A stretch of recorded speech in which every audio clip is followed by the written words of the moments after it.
and good morning. Thank you for being part of our prayer meeting, and thanks for supporting our daily devotions. If you haven't as yet, come on. Why not like us? Why not subscribe to our channel? And why not recommend us to a friend?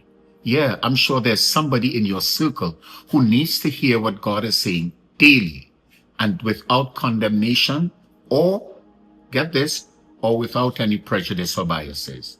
We simply want to be an encouragement to you and as many people as we can possibly reach. Come on, why not help us reach more persons through your friends?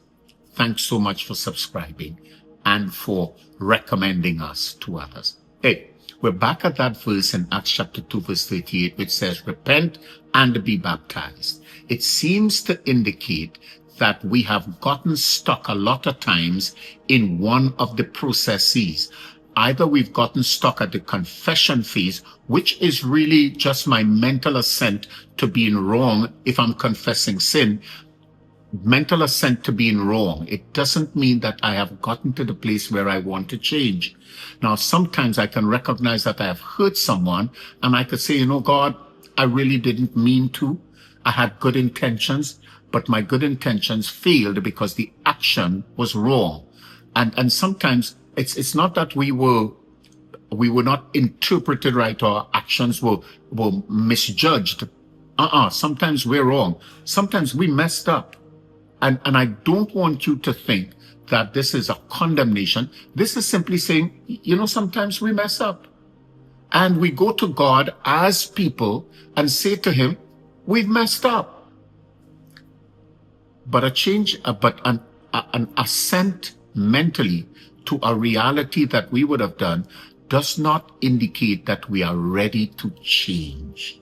It does not mean that we're at the point where change is in our hearts. And a lot of times change is difficult. Change is a process, and it takes a daily reintroduction and a daily reinforcement so that we're able to actually make the change.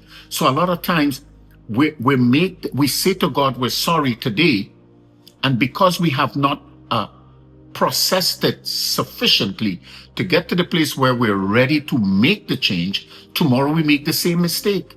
And so it seems as if we're going around in a circle, saying to God, we're sorry, and then going back and do the same thing and going back and say we're sorry. And it seems to be a vicious cycle. God really wants us to change.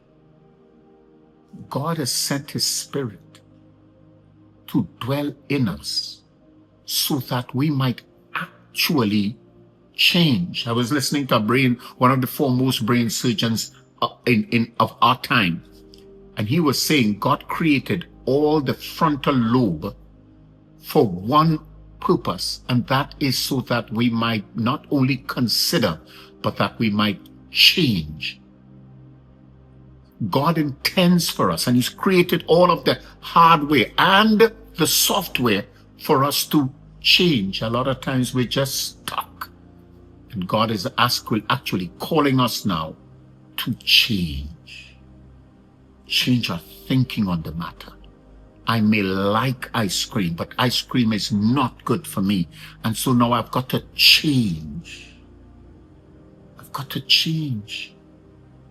I've got to change my thinking on the matter. I've got to change my attitude towards it. And now I've got to change my behavior. Sometimes I've got to run before I could stand. We talk about it tomorrow. Hey, remember, we're giving consideration to our lives and believing God for real biblical, spirit-led change. God bless you.